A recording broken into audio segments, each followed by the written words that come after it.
ahí.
Amigos y amigas que nos siguen diariamente a través de nuestra página oficial de Facebook.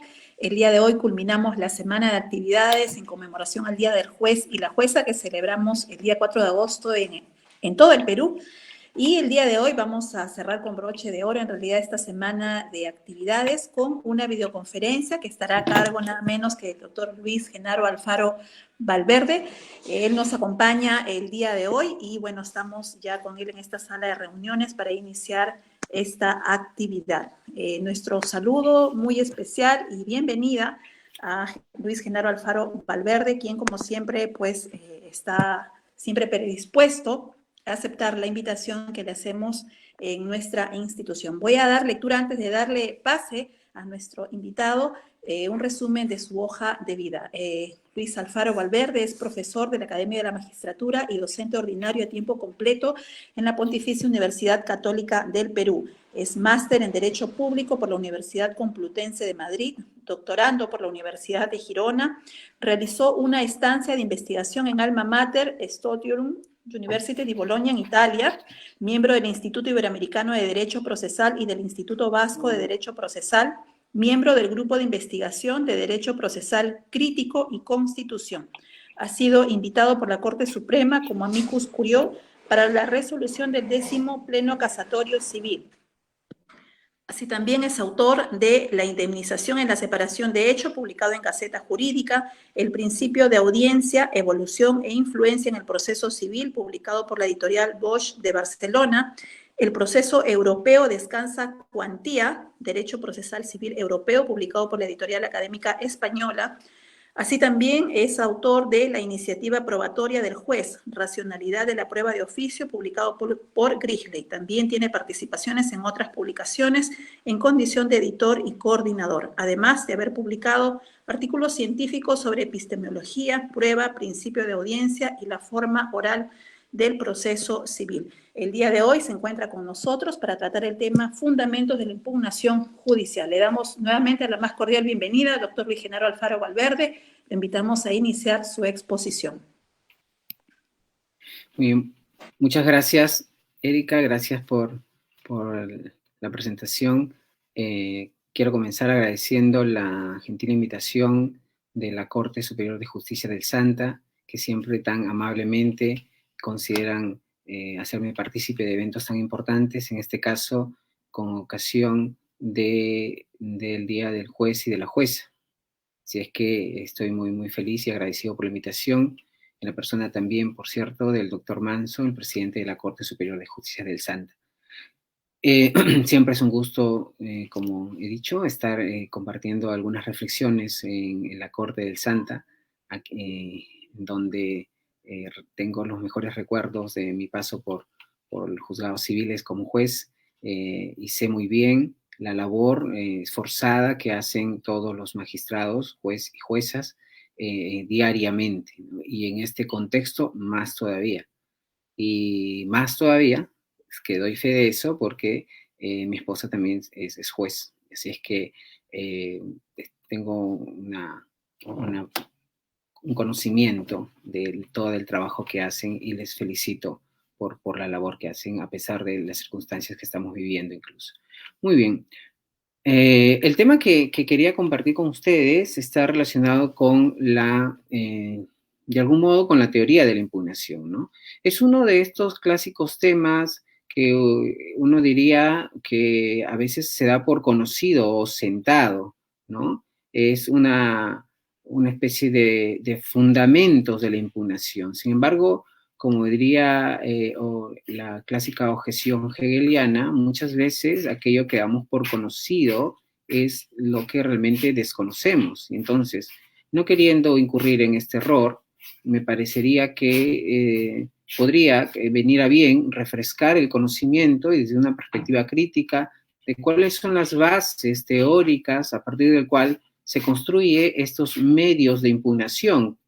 Para todos es conocido hablar de apelación, de reposición, de casación, entre otras, pero el fundamento o la justificación por la que quería conversar con ustedes sobre este tema es básicamente de afianzar y consolidar el conocimiento de cómo se construye todas las razones que justifican la posibilidad de que el justiciable pueda poner en cuestión las decisiones judiciales. Entonces, esa es la única razón que me mueve ahora de compartir estos temas, ¿no?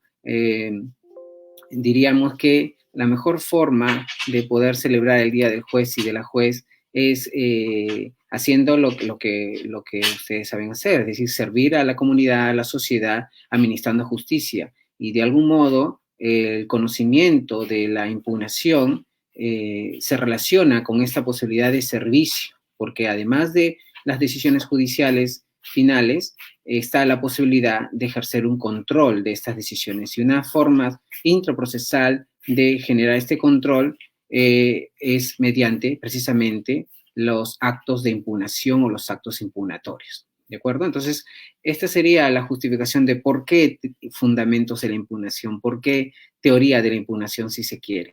¿Okay? Podría haber escogido, alguien me diría, otros temas de repente, oralidad, que es un tema bastante discutible, que también he expuesto en otras ocasiones, o audiencias virtuales, etcétera. Pero como no soy experto o también oralidad y pandemia, ¿no? Que está ahora los temas de exposición o de ponencias, ¿no? Que me parece muy bien, pero están presentándolo en el contexto de la pandemia. No podemos desconocer la realidad, ¿sí? Pero en esta ocasión es más bien una invitación a volver a los temas jurídicos propiamente y estar preparados y conocer cómo es que cómo se construye una teoría impugnatoria que, insisto, encuentra su fundamento en el derecho que tienen los justiciables a poder ejercer un control de las decisiones judiciales, un control intersubjetivo de las decisiones judiciales. Ya explicaré un poco más de qué se trata esto, ¿de acuerdo? Entonces, para el desarrollo de esta ponencia, que le pediría por favor que me puedan apoyar con la presentación de la diapositiva, solo como a modo de guía nada más. Diré más que lo que aparece en la diapositiva, que solo puntos de referencia. Si es que si me apoyan compartiendo el PPT, les agradecería. No sé si ya se puede observar.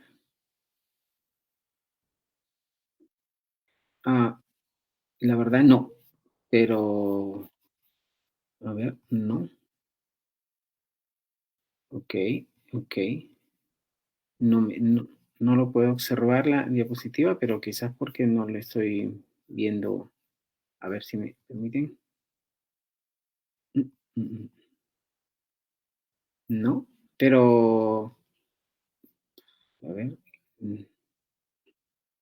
A ver, por favor, le agradecería.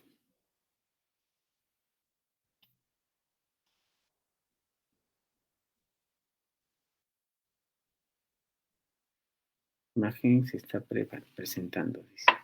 Aquí me sale abajo, pero imagen del Santa Ana.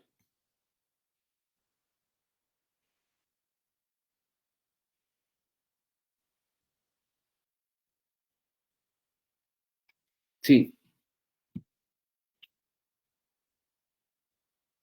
Ujú. Cambiar diseño, barra lateral. Ok. No, sí, ahora sí, perfecto, está bien.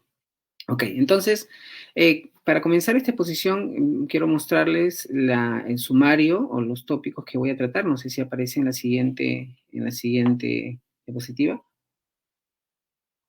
Ok, como pueden ver, hablar de los fundamentos de la impugnación supone analizar una serie de tópicos que construyen la base sobre el cual se establecen tanto actos como medios y las características de cada instrumento de impugnación. Okay, pero por razones de tiempo, esta ponencia se centrará solo en los tópicos que ustedes pueden observar en el PPT. Es decir, ¿qué podemos entender por una teoría de la impugnación? ¿Ok? Y esta primera parte, como ya lo explicaré más detalladamente, tiene el propósito de encontrar los fundamentos teóricos de la impugnación más allá de las regulaciones legales. ¿Ok? Es decir, no estoy diciendo que no interesa el análisis de las reglas jurídicas de carácter impugnatorio, reglas legales de disposiciones normativas de carácter impugnatorio, sino que mi intención es dar un paso atrás y encontrar y explorar los fundamentos a partir del cual se podría construir una teoría de la impugnación. Por eso que he puesto ahí en signos de interrogación. El segundo tópico es el concepto de impugnación. ¿Qué entendemos por impugnación? ¿No? Esta idea es, esta segunda parte de la ponencia tiene como propósito distinguir una serie de actos que, si bien pueden ser realizados por las partes o por el mismo juez, pero que no alcanzan el concepto de impugnación o de actos de impugnación propiamente, ¿no? ¿Cuáles los márgenes sobre los que podemos entender o qué podemos entender por actos impugnatorios? El tercer punto es la impugnación, es libertad, ¿sí? Este es un fundamento más bien ya filosófico de lo que justificaría la impugnación. Y el siguiente es la motivación e impugnación. Hay una relación entre la labor que ustedes como magistrados desempeñan en cuanto a la justificación de sus decisiones y las posibilidades de ejercer un control por parte del justiciable, ¿no? Como detallaré también, diré que la motivación no es solo una exigencia constitucional para dar cuenta de cuáles son las razones que consolidan o justifican una decisión, sino también una oportunidad para que el justiciable pueda ejercer un control. Y el agravio, que es el tema central en cuanto a la impugnación, porque es la que justifica o la que legitimaría, llamémoslo así, las razones por las que un justiciable pueda cuestionar una decisión. Parecería obvio que aquel que resultase perjudicado es el llamado a cuestionar una decisión, y no la parte que a quien le favorece, ¿no? Entonces, pero hay algunas particularidades que me interesa comentar con ustedes. Y el error judicial, ¿no? El error judicial. ¿Cuál es el objeto de la impugnación? ¿Cuál es el aspecto o las situaciones particulares por las que se permite cuestionar una decisión? ¿Ok? Entonces comenzaré con la teoría de la impugnación. Por favor, ¿podría pasar a la siguiente diapositiva? Gracias. Muy bien, entonces, esta ponencia, como han visto en el título del PPT y del flyer, por cierto, se denomina Fundamentos de la Impugnación. Pero para hablar de fundamentos de la impugnación, como les comenté al inicio, es necesario no limitarnos al conjunto de reglas normativas o disposiciones normativas que desarrollan la actividad impugnatoria, ¿no? Porque uno revisando los códigos procesales puede encontrar los medios impugnatorios, la regulación, quiero decir, el tratamiento legal que el legislador otorga o reconoce o establece para la posibilidad de cuestionar una decisión, ¿no? Y ahí encuentra medios, procedimientos, tipos, etcétera. Pero para hablar de los fundamentos, es decir, cuando se quiere encontrar los fundamentos de cualquier institución, no debemos empezar necesariamente por las reglas legales, ¿no? Las reglas legales, diría, más bien es un componente posterior, un elemento posterior, una manifestación o una proyección de los fundamentos que puede existir, o si se quiere ver, son las razones que subyacen a las reglas legales. Es decir, hay vida más allá de la regulación legal en torno a la actividad impugnatoria. Y esta vida y esta razones o encuentra su fundamento precisamente en la teoría de la impugnación. La teoría de la impugnación, pero ¿qué entendemos por teoría de impugnación? Esto es un tema bastante complejo de repente de analizar, pero voy a centrarme en un orden, comenzando por qué entendemos por teoría. La teoría es una apreciación, una aproximación sobre un fenómeno, una observación sobre un fenómeno que se da en la realidad. ¿Sí? Hay diversos tipos de fenómenos que se dan en la realidad y en general toda teoría es una propuesta que invita a reflexionar sobre un fenómeno, que hay una posición, un planteamiento sobre una explicación de un fenómeno en general. Pero si este concepto de teoría, sí hay diversas teorías, ¿no? Y que relacionan, por cierto, la ciencia precisamente se apoya de una teoría para justificar determinadas posiciones, ¿no? En el caso del derecho también es así. Cuando se habla de teoría del derecho, también es una área del conocimiento que se encarga del estudio del derecho. Así tenemos la ciencia del derecho, la teoría o teorías del derecho y el objeto del conocimiento que es el derecho. ¿De acuerdo? Entonces, la ciencia del derecho es el área del conocimiento jurídico que estudia un fenómeno particular. Pero la ciencia del derecho se apoya en determinadas teorías, y así hay teorías sobre la explicación del derecho, positivismo, justnaturalismo, el realismo jurídico, la escuela crítica legal norteamericana, etcétera. Entonces, quiero aquí hacer énfasis. Toda teoría es una forma de aproximación en virtud de cual la ciencia se apoya para justificar una determinado o para analizar un determinado fenómeno. Entonces sería teoría, ciencia y derecho. Así, una teoría del derecho, recalco, es una propuesta de explicación del fenómeno jurídico. Insisto, hay diversas teorías que explican el fenómeno jurídico o el derecho, el positivismo jurídico, el justnaturalismo, etc. Si esto es así, la teoría del proceso, nótese aquí que estoy descendiendo, para hablar de teoría de la impugnación, ascendiendo a primero el concepto de teoría, luego descendiendo en el concepto de la teoría del derecho. En la teoría del proceso, ¿sí? Es también una forma especial de teoría del derecho, una manifestación de la teoría del derecho, ¿ok? Es decir, la ciencia del proceso, otra vez, que es el área del conocimiento que estudia el fenómeno procesal, se apoya en una determinada teoría. Y aquí la teoría del proceso precisamente es la disciplina que busca analizar el fenómeno procesal, ¿ok? Hay diversas teorías, por cierto, del proceso. Hay teorías unitarias, que es la más conocida, teoría única del proceso, teoría unitaria del proceso, pero hay teorías que también, por cierto, dividen el análisis del proceso en procesos penales y procesos no penales. Y esto no siempre se dice en los cursos de introducción al proceso. Pero la teoría del proceso, ya descendiendo, es una metateoría, porque comprende una serie de teorías a su vez, teorías especiales, ¿no? Como la teoría de los actos procesales, teoría de la prueba, por ejemplo, ¿no? Y entre ellas está la teoría de la impugnación, y que tiene como objeto de estudio la actividad impugnatoria o los actos realizados por los justiciables que buscan cuestionar las decisiones del juez. ¿Ok?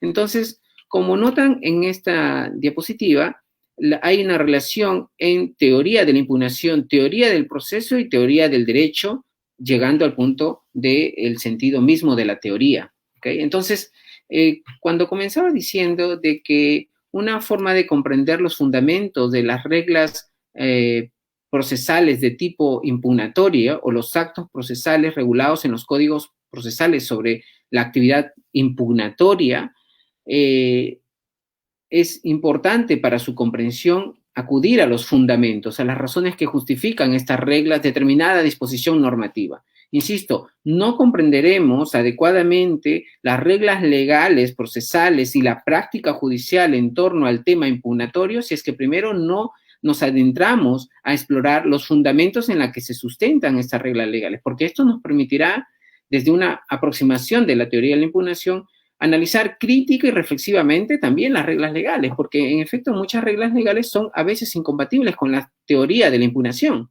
¿sí? O al menos ponen en cuestión las bases de una teoría de la impugnación. ¿Okay? Puede existir también, por cierto, para cerrar esta primera parte, una disociación entre el formante teórico de lo que dice respecto de la impugnación, ¿sí? En general, pero también en especial sobre la casación, sobre la apelación, sobre la reposición, etcétera, y las reglas legales, es decir, cómo el legislador ha regulado determinado medio impugnatorio y el procedimiento impugnatorio. Por eso es importante retroceder o volver hacia los fundamentos de la impugnación, hacia la teoría de la impugnación, ¿de acuerdo? Entonces, eso sería teoría de la impugnación. Es la base, es la explicación teórica de toda la actividad impugnatoria, ¿ok? Aquí, en esta actividad impugnatoria o teoría de la impugnación, asumo también una visión unitaria de la teoría del proceso. Hablar de una visión unitaria de la teoría del proceso, que es una parte de la teoría del derecho, tiene dos al menos razones relevantes. Primero, de que nos permite entender que los conceptos y categorías que se puedan establecer tanto en teoría de la impugnación, teoría de la prueba, entre otras teorías, por eso que la teoría del proceso es una metateoría, tienen la vocación de ser aplicables a los diferentes ordenamientos procesales, ¿ok? Desde una perspectiva unitaria. En este sentido, la teoría de impugnación que vamos a hablar también tiene proyección o tiene como vocación su proyección en cualquier área del derecho procesal, ¿ok?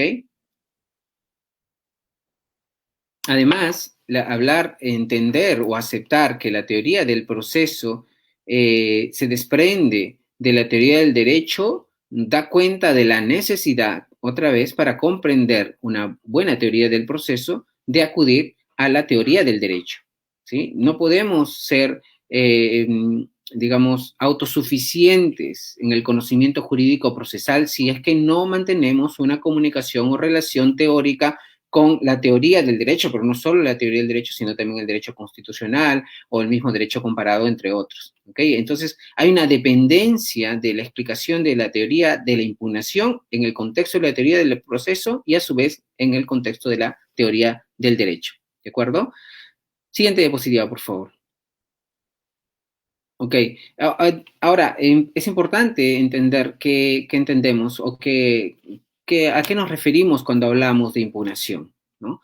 Primero que es un acto del justiciable, del ciudadano, de la persona del litigante, ¿ok? Es un acto, es una manifestación de voluntad, es un acto jurídico porque tiene implicancias o efectos jurídicos. Esto es muy ABC, pero en realidad a veces se desconoce de esto. es un acto jurídico de carácter procesal, ciertamente, pero como les decía, no se limita a la regulación legal, ¿ok?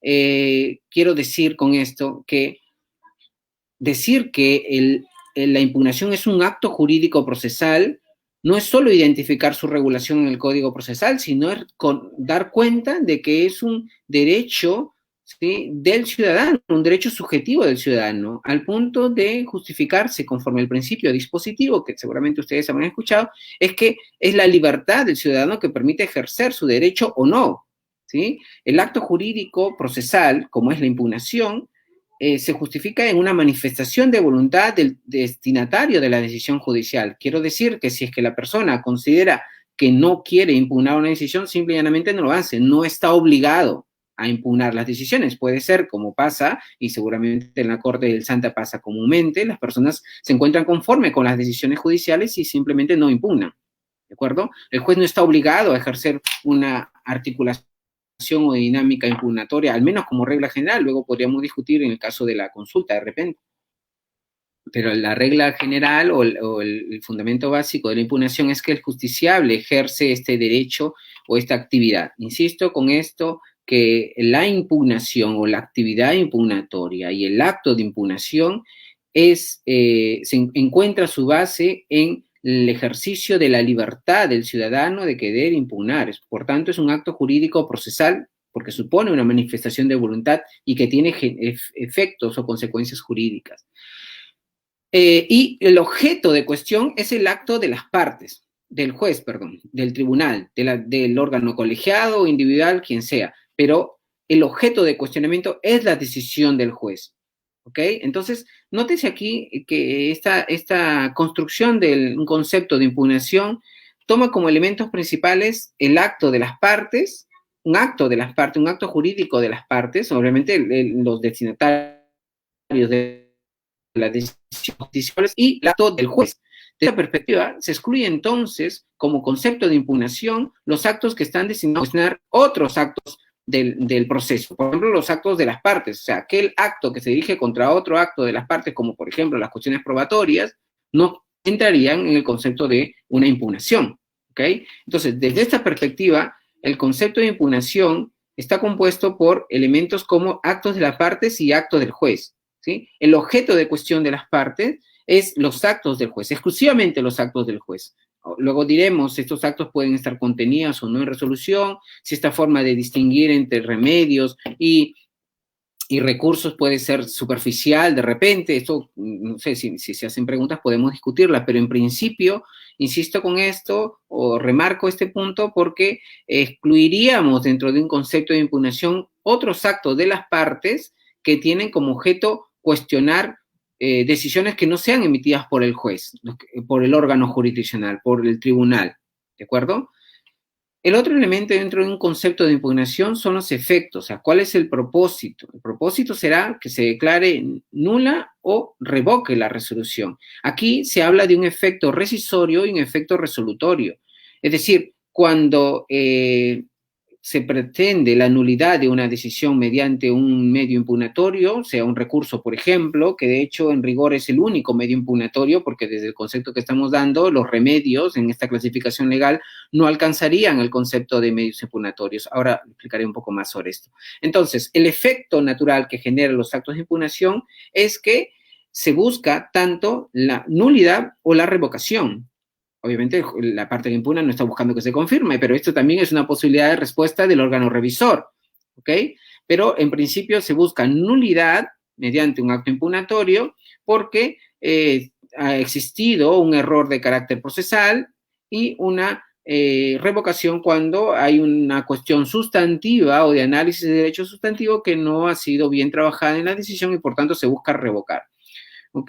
Entonces aquí decía un efecto rescisorio cuando se habla de nulidad, porque el órgano revisor, al resolver la nulidad, no emitirá una nueva decisión que sustituye, sino simplemente dejará sin efecto la decisión judicial, como pasa, por ejemplo, en el caso de la apelación, y devolverá el caso al órgano de primer grado para que emita otra decisión subsanando el defecto que haya advertido el órgano revisor o el tribunal de apelación. ¿De acuerdo?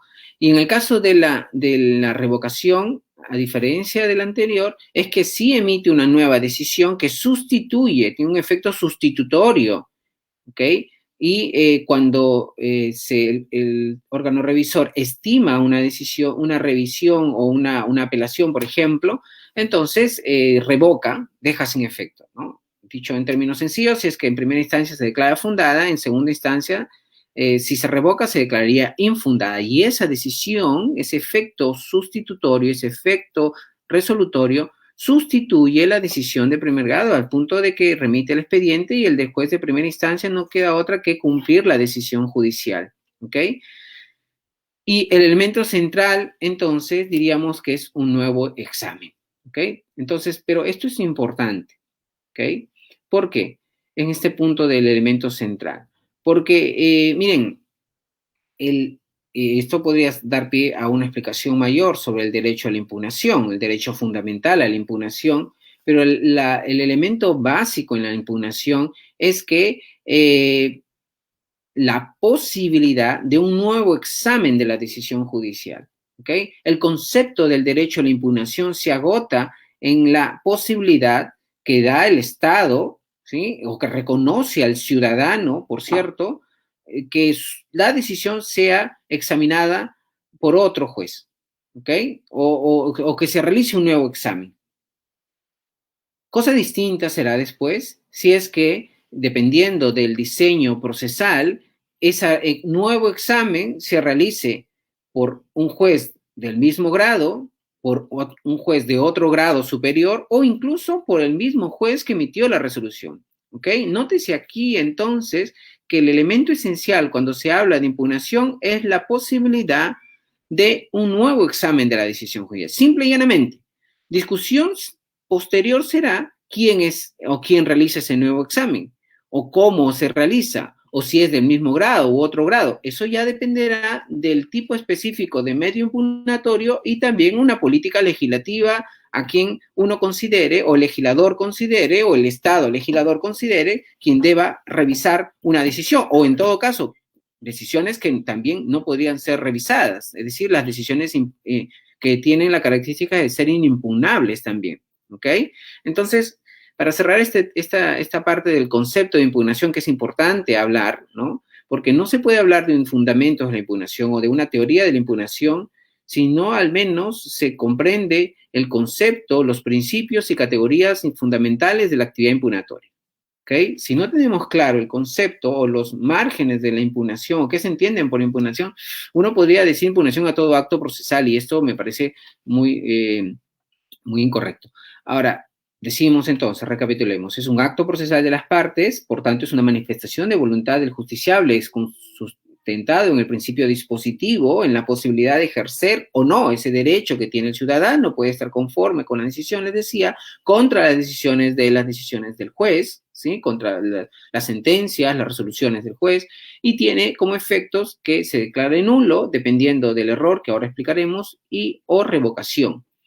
La base, finalmente, es un nuevo examen. El derecho a la impugnación que el Tribunal Constitucional ha reconocido, que existe en nuestro sistema judicial, un derecho implícito previsto, alojado dentro del debido proceso, se agota con el reconocimiento que se le reconocimiento al justiciable para que pueda pedir una revisión, un nuevo examen de una decisión judicial.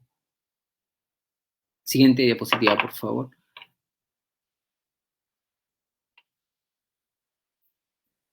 No sé si lo puedo pasar yo. Siguiente, por favor. Ok. Ahora, quizá esta sea una de las explicaciones pocas veces tenidos en cuenta, ¿ok? Pero no podemos desconocer que la impugnación es libertad, ¿ok? Es decir, es el ejercicio mismo de la libertad del ciudadano de considerar que una decisión ha incurrido en un error, ¿sí? Por tanto, si es libertad, está sustentada en la autonomía de la voluntad del ciudadano.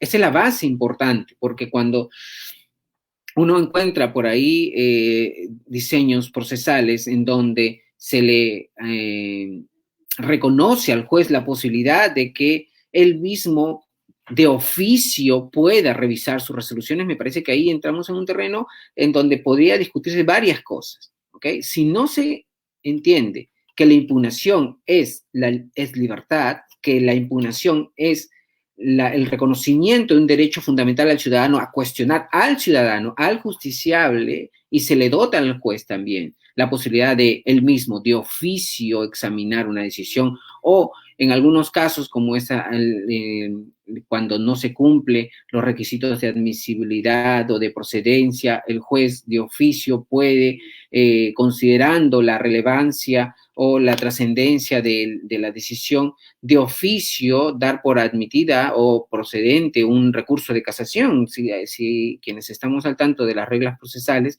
esto lo podemos encontrar en el Código Procesal Penal, pero también en el Procesal Civil, esta especie de casación de oficio. Podemos discutirle si efectivamente hay una casación de oficio, pero se le reconoce al juzgador la posibilidad de algún modo de aceptar un medio impugnatorio a pesar que no se cumple con las formalidades, y esto podría abrir a la posibilidad de que hablar de una casación de oficio, ¿no? Y esto, insisto, creo que hay que tener muy claro, ¿no? El problema es que a veces se desconoce que la impugnación es el ejercicio de la autonomía de la voluntad. El ciudadano, incluso ni siquiera del abogado, ¿ok? O sea, el abogado puede tener buenas razones para considerar que una decisión judicial es errada, pero quien determina, o quien debe determinar mejor, estoy estipulando aquí, es el ciudadano, el destinatario de la decisión, ¿ok? Por más que pueda el abogado dar buenas razones para impugnar la decisión, el ciudadano puede decir simple y llanamente, no, ya no considero que seguir impugnando y quiero que se termine ahí el proceso. ¿De acuerdo? Entonces, hay una libertad de impugnar, sustentada en el principio dispositivo. ¿Sí? El principio dispositivo es el que justifica la posibilidad del ciudadano de disponer de sus derechos, y en este caso del derecho a la impugnación. Ahora, siempre existe en este contexto también la posibilidad de renunciar, ¿no? Esto está previsto en las reglas legales, incluso recientemente pude examinar una tesis de investigación en donde se propone que esta posibilidad de renuncia a la impugnación se puede establecer como una cláusula preproceso, ¿no? En determinados actos jurídicos se puede establecer quizás una regla en donde se pueda limitar esa posibilidad de impugnación. Esto es bastante también muy interesante, pero discutible, ¿no? Es decir, la pregunta sería, si la impugnación es libertad, me adelanto a las preguntas que de repente puedan hacer, ¿esta libertad alcanza la posibilidad de que los justiciables puedan renunciar a la impugnación? El legislador nos dice que sí. El Código Procesal Civil permite la renuncia a la impugnación, pero habría que, creo que explorar un poco más y tener mucho cuidado si estos acuerdos o convenios de renuncia a la impugnación pueden ser iguales, es decir, pueden plantearse en posiciones, en situaciones en que las partes se encuentran en las mismas condiciones digamos, de proyectar las posibilidades de impugnar o no, porque estos convenios o acuerdos pueden claramente esconder ciertas situaciones de desventajas que pueden encontrarse las partes en el proceso o las eventuales partes en el proceso. Entonces, esto hay que, creo que mirarlo con mucho cuidado. Por tanto, esta manifestación de la teoría de los negocios jurídicos procesales o de las convenciones procesales, creo que hay que revisarlas con detenimiento, sobre todo si es que el juez va a aceptar en todos los casos una presentación de convenio en la renuncia y la impugnación. Seguramente los magistrados o las magistradas me podrán decir si en la práctica judicial han visto casos de renuncia a la impugnación. En mi experiencia no he podido apreciar mucho esto, pero si es que así se diese, creo que es importante que el órgano quien examina este convenio, esta renuncia a la impugnación, debe tener especial cuidado en examinar, desde mi punto de vista, las condiciones en las que se establecieron estos convenios, ¿no? Insisto, porque puede ser una forma de digamos, encubrir algún tipo de situaciones de desventajas que se pueden generar en un proceso o antes del proceso, ¿no?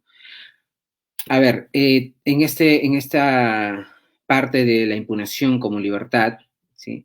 Sustentado en la autonomía de la voluntad del ciudadano, es importante también otra vez poner énfasis de que no se trata desde este punto de vista de un derecho, digamos, de una de una concesión generosa del legislador, del Estado legislador al ciudadano para la posibilidad de poner en cuestión las decisiones del juez, sino, como diría Franco Cipriani, es una garantía de civilización.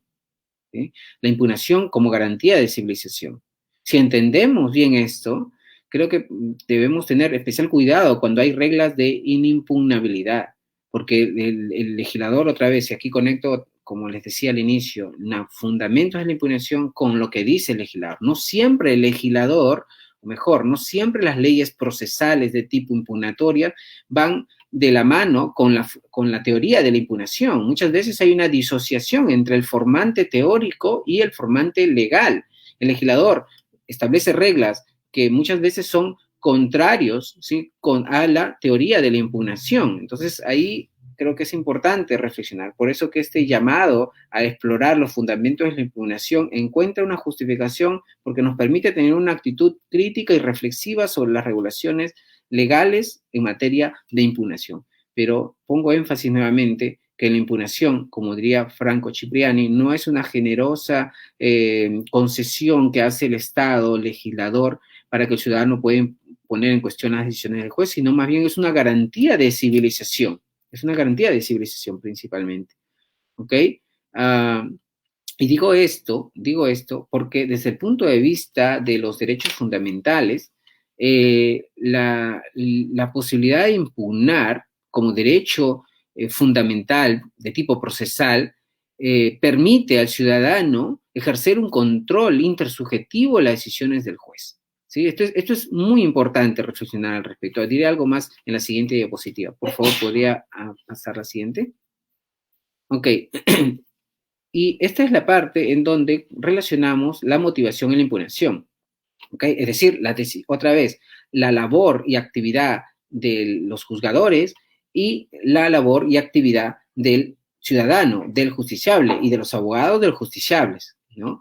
Entonces, todos sabemos que la motivación es una exigencia constitucional. Se habla del deber de motivación, de una adecuada motivación.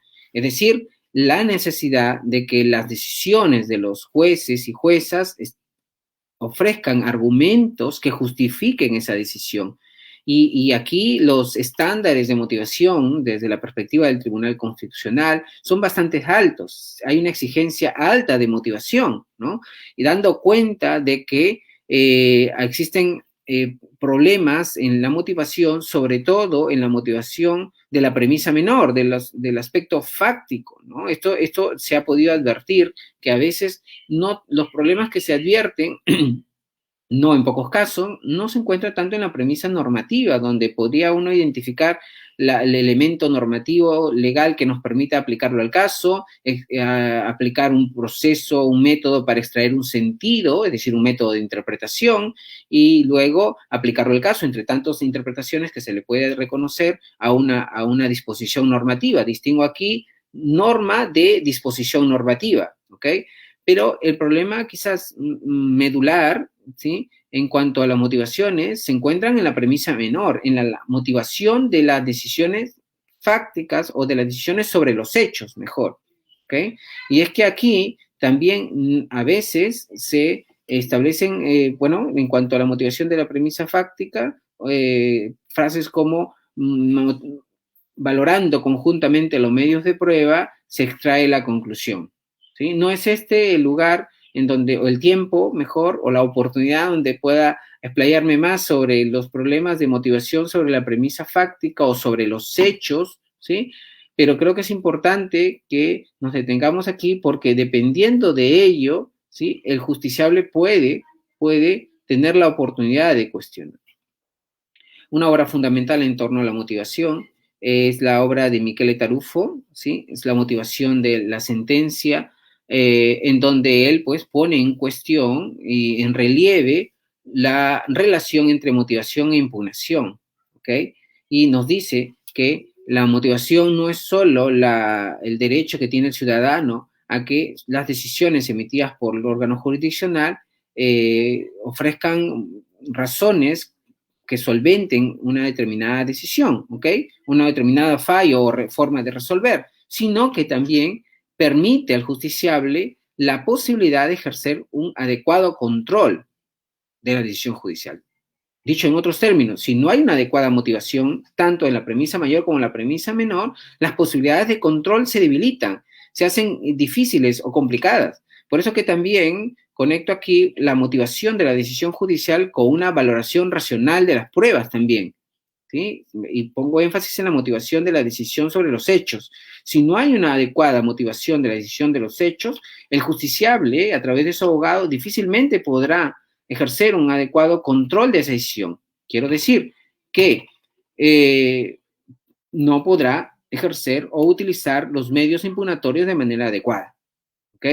Entonces, es importante que se ejerza una adecuada motivación. Solo una adecuada motivación, como diría Piero Calamandrei, la verdadera función de la motivación se encuentra en la garantía de la impugnación. Miren, esto a veces no se, digamos, se cae en la cuenta, ¿no? Por tanto, estimados magistrados, cuando se motiva una decisión, se debe estar pensando no solamente en dar cuenta al ciudadano, a los destinatarios de la decisión, a los justiciables, litigantes, etcétera, sobre las razones, que de hecho esto es bueno, porque lo contrario de motivar es ser un acto arbitrario y efectivamente esto no pasa en un Estado constitucional. Pero encuentra, como diría Calamandrei y también Tarufo lo ha dicho en la obra que he mencionado, permite al justiciable ejercer un adecuado control, ¿sí? Control de la decisión judicial. Esto es un fundamento constitucional. Ok, entonces hay esta relación en motivación e impugnación. Quizás en otra oportunidad podríamos hablar un poco más sobre esta relación, pero creo que de repente pueden hacerse algunas preguntas al respecto, pero termino esta parte poniendo énfasis en la necesidad de que una adecuada motivación de la premisa mayor y menor en la decisión judicial permitirá al justiciable ejercer un adecuado control, si es que así lo considera, ¿ok?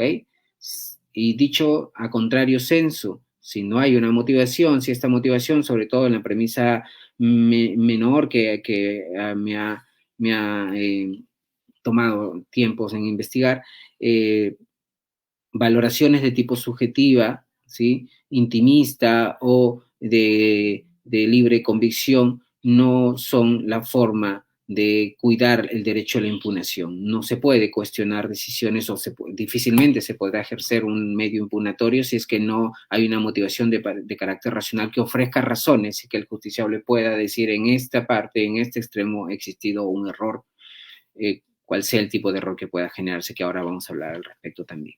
¿Ok? Siguiente diapositiva, por favor. Ok, estoy hablando un poco de la motivación y la decisión. Sé que de repente no es una, de repente, aspecto muy feliz en el contexto del Día del Juez y la Jueza, pero insisto con lo que dije al inicio, una forma adecuada de celebrar el Día del Juez y la Jueza es, pues, analizando el tema que vincula o que justifica la función jurisdiccional, que es la administración de justicia al ciudadano, ¿no? Un aspecto principal también en los fundamentos de la impugnación o una teoría de la impugnación es el agravio. ¿Okay? El agravio es tan relevante que justifica o que legitima al ciudadano parte de un proceso justiciable a poder cuestionar una decisión, al punto que se entiende que solo el que considera agraviado, ¿sí?, podrá impugnar. La justificación o legitimación activa de impugnación o del planteamiento de una pretensión impugnatoria se sustenta en el reconocimiento de la parte que considera agraviada con la decisión. Esto es una obviedad, ¿no? Porque si la parte considera que se le ha dado la razón, no tendría motivo de impugnar, ¿no? Esto es tan importante, tan relevante, que las legislaciones procesales le reconocen la calidad de requisito de procedencia, ¿ok? Es decir, en aras de la economía procesal, en aras de no abrir otra instancia, en algunos casos, como pasa con la apelación, el legislador ha dicho o ha establecido como un requisito de procedencia. Esto significa que si el justiciable no identifica, no precisa, expresa el agravio, el acto de impugnación, la apelación, por ejemplo, puede ser improcedente. ¿Okay? Ahora bien, esto, en principio, uno diría que no habría ningún problema, que efectivamente, en aras de no generar todo un procedimiento impugnatorio y de abrir otra instancia, de ser el caso, como pasa con la apelación, sería una inversión de una instancia de repente, cuando no tendría sentido que se realice si es que se considera conforme a la decisión, ¿no? Insisto, entonces, solo el agraviado podrá hacerlo. Sin embargo, al considerarse como un requisito de procedencia, se ha podido ver también, espero que esto no pase de repente en la Corte de Santander, quizás no pase, pero se ha podido advertir en la práctica judicial que la exigencia del requisito de impugnación se ha llevado, de precisar el agravio, se ha llevado a sus últimos términos al punto de que si efectivamente en su escrito de impugnación no hay una rúbrica, un subtítulo, una sumía en donde se diga fundamentos del agravio o el agravio, ¿sí? O el perjuicio, ¿ok? Pues esta se declara improcedente. Estimados, esto no, desde mi modesta posición, no creo que es el sustento del agravio. Es decir, no tiene que necesariamente identificarse. Esto se puede inferir o advertir del acto de impugnación propiamente, ¿no? Si partimos de la idea de que la impugnación lo hace la persona que se considera agraviada o perjudicada con una decisión, no necesariamente debemos ser tan formalistas al hecho de que si es que no está expresamente la indicación o mención en el recurso pertinente del agravio, esta puede declararse improcedente, ¿no?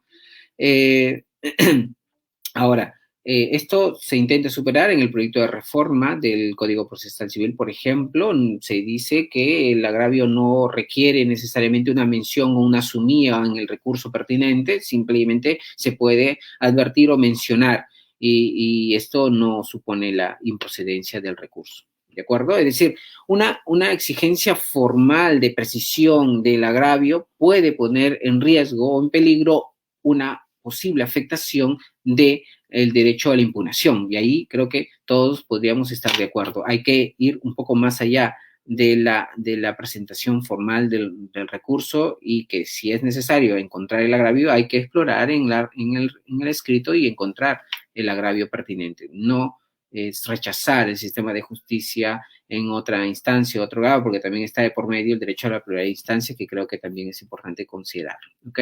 Siguiente diapositiva, por favor.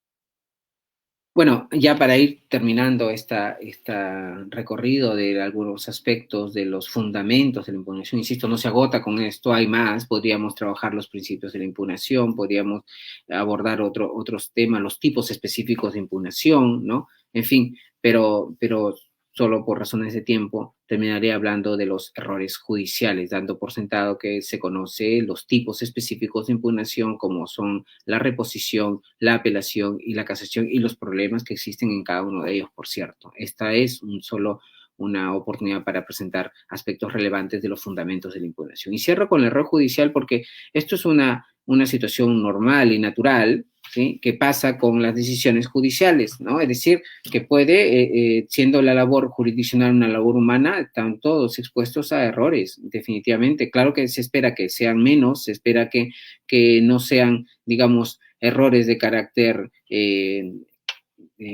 buscados por el justiciable, sino simple y llanamente de que de repente se asumen posiciones o interpretaciones de un texto normativo o se valoran de una manera distinta al que se espera el justiciable de determinados medios de prueba, ¿ok?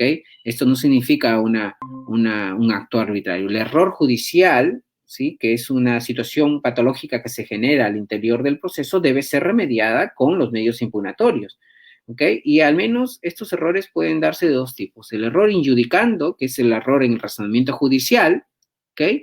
Que es el error, puede ser tanto en aspectos de hecho, es decir, por ejemplo, cuando no se ha fijado adecuadamente los hechos, porque es necesario que el juez reconstruya la decisión en la premisa menor, y de apreciación de la prueba, que decía al inicio, ¿no? Esta frase cliché de valorando conjuntamente los medios de prueba, que el legislador invita a veces a razonar únicamente de esta manera, y a veces se excluye una valoración individual de los medios de prueba. Atención con esto, porque cuando se habla de valoración es importante recordar que hay una necesidad de valorar analítica e individualmente o atomista, como se dice en la teoría, y una valoración posterior que sería la valoración conjunta o holística. No puede hacerse una valoración conjunta de las pruebas si es que primero no hay una valoración individual analítica y, si se quiere, histórica de cada uno de los medios de prueba.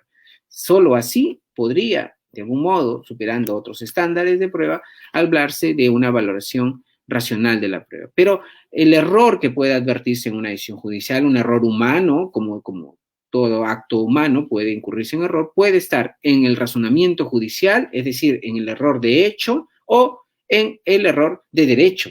¿Okay? En la premisa menor y en la premisa mayor se puede encontrar. En el error de hecho, cuando, por ejemplo, hay problemas en la determinación o interpretación de la ley o la disposición normativa, ¿no? Es decir, uno puede considerar, el justiciable o abogado puede considerar que el juez no identificó adecuadamente un sentido del texto normativo que considera debió aplicarse, ¿ok?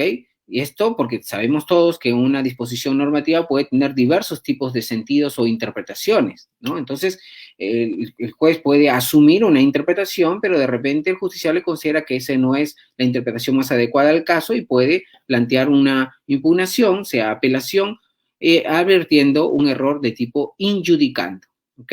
Entonces, cuando se habla de un error injudicando, se habla o identifica un error en el razonamiento judicial, un error de tipo sustantivo, ¿ok? Sea errores en aspectos fácticos, sea porque no se han fijado bien los hechos o porque hay una inadecuada valoración de los medios de prueba, o error de derecho, sea porque no se ha reconocido o identificado un sentido jurídico de una disposición normativa que el justiciable considera que debe hacerse. Pero también se habla de error improcedendo o improcedendo, que da cuenta de los errores en el razonamiento de tipo procesal, es decir, en la actividad procesal.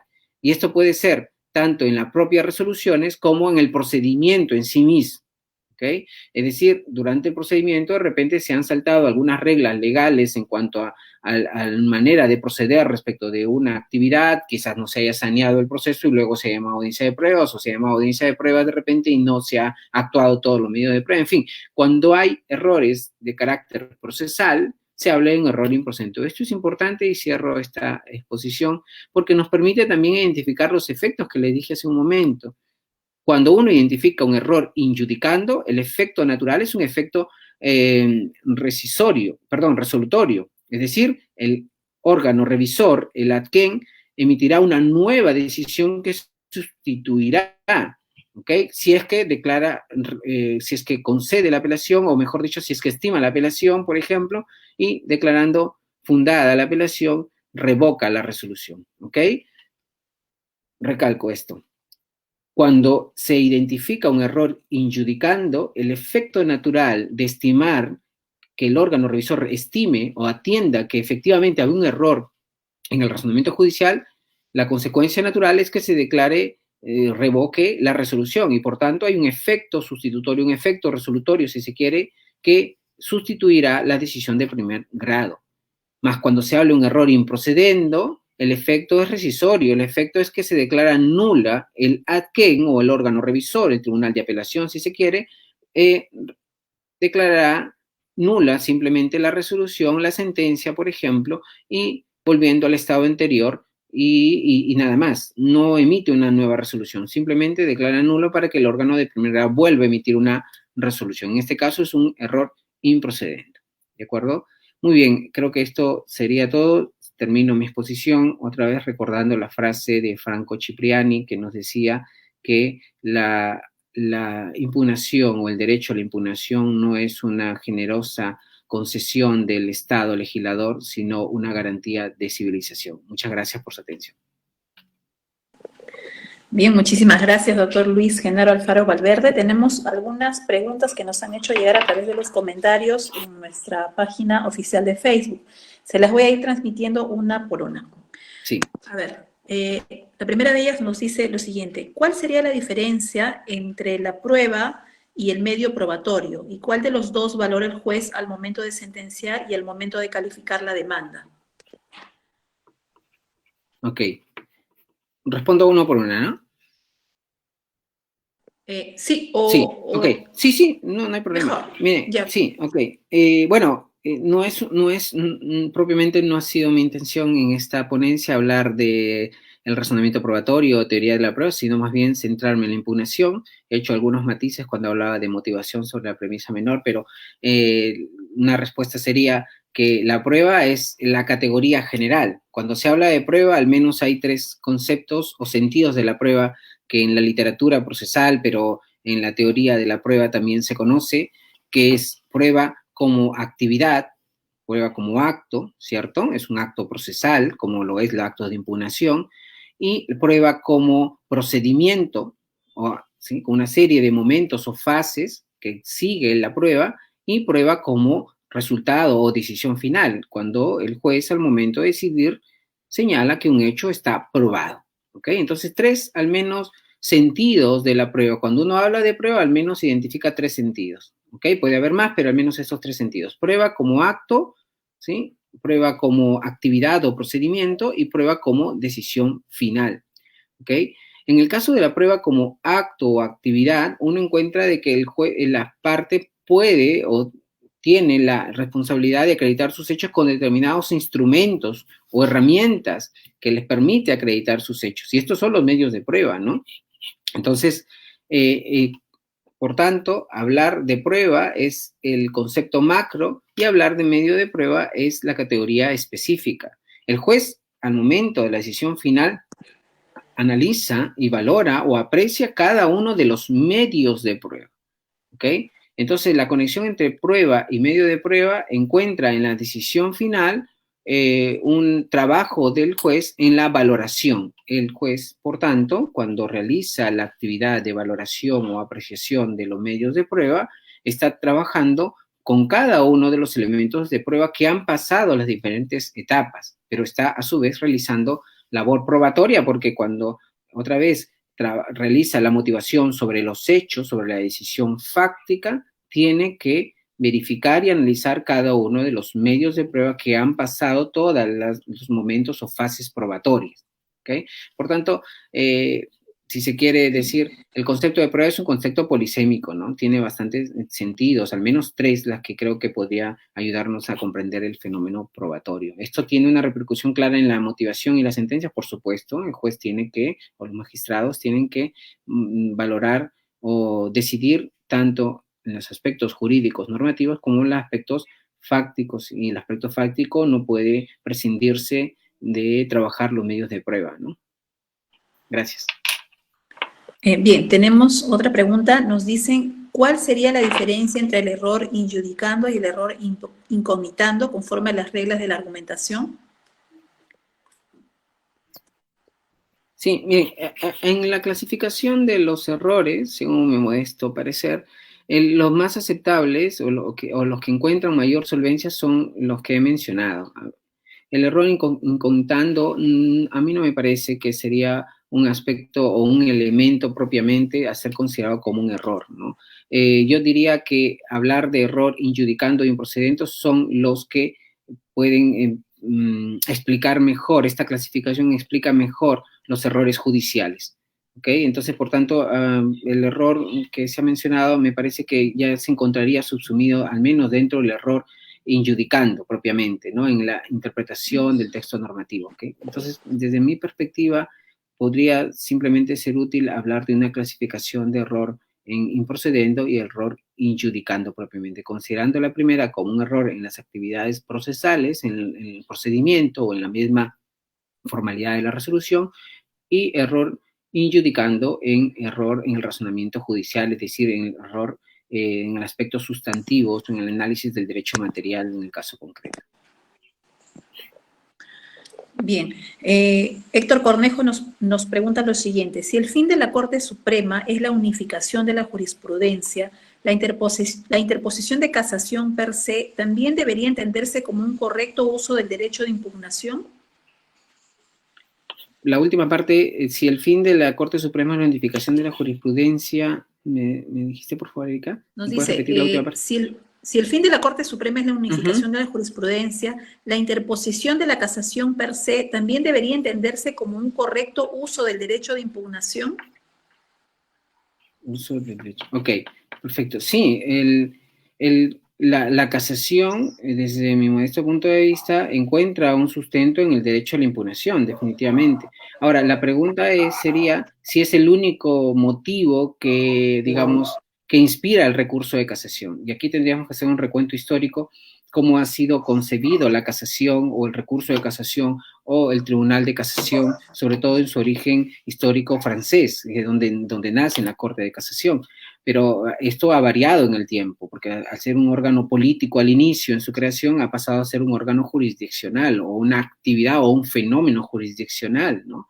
Ahora, a mí, yo no sé si estaría de acuerdo que el único fin es unificar la jurisprudencia. A mí me parece que la motivación de la casación tiene, digamos, otras funciones, ¿ok? Al menos en teoría cumple otras funciones, no es la única, sí, de hecho lo es, pero también está pensado, al menos en el modelo que tenemos, también está pensado en el control de la decisión judicial también, claro, por cuestiones extraordinarias, excepcionales, por eso que es un recurso extraordinario, pero al fin y al cabo, cuando el juez resuelve un recurso de casación, cuando el tribunal, la Corte Suprema resuelve un recurso de casación, resuelve el caso concreto, o sea, no se excluye de la situación fáctica del caso concreto, no, su único propósito no será unificar la jurisprudencia, podrá hacerlo a partir de una serie de casos, pero no se puede, cuando la Corte Suprema resuelve una casación, no se desliga de su responsabilidad de resolver el caso concreto. Y si esto es así, también ejerce un control hay una revisión o un examen del caso, ¿sí? Entonces, yo diría que la función de la Corte Suprema, esto podríamos discutir entre un discurso descriptivo y un discurso prescriptivo, un discurso de carácter, digamos, explicativo del fenómeno y otro, un discurso quizás de carácter prescriptivo o cómo podría ser, ¿sí? Un discurso de carácter descriptivo o explicativo pasaría por decir que en nuestro sistema la Corte Suprema cumple una función híbrida, pensado en resolver el caso sobre hechos pasados, atender al caso concreto, pero también pensar en la unificación de la jurisprudencia. Es más, en este propósito está pensando también, en algunas ocasiones, establecer reglas de carácter vinculante, como son la figura del precedente judicial o mejor en la plenos casatorios. Y un discurso prescriptivo, ¿no? Que se quiere estipulativo, podríamos discutir si la vocación o la función de la Corte Suprema debe ser, como lo es, o podría ser simplemente una función de carácter de corte de precedente, ¿no? Entonces, creo que el discurso dependerá de en qué contexto o en qué dimensión lo entendamos. Si es, insisto, una aproximación descriptiva o explicativa del fenómeno o una explicación prescriptiva o, si se quiere, estipulativa, ¿no? Por ejemplo, a mí me parecería que, en el discurso prescriptivo, que la función de corte de precedente no sería muy acorde a nuestra organización judicial, a nuestro sistema, a nuestra cultura jurídica, etcétera, ¿no? Pero esto es un discurso prescriptivo, lo que podría ser, lo que considero que podría ser mejor, ¿ok? Pero lo que sucede ahora es que hay un propósito de unificar la jurisprudencia y también de resolver el caso concreto. No puede la Corte Suprema en ningún caso desligarse de su responsabilidad de atender al caso concreto también, ¿ok? Bien, doctor Luis Genaro Alfaro Valverde, estamos llegando ya a la parte final de esta capacitación y está con nosotros el presidente de la Corte Superior de Justicia del Santa, el doctor José Manso Villanueva, para las palabras de agradecimiento y clausura de esta actividad. Adelante, doctor José Manso.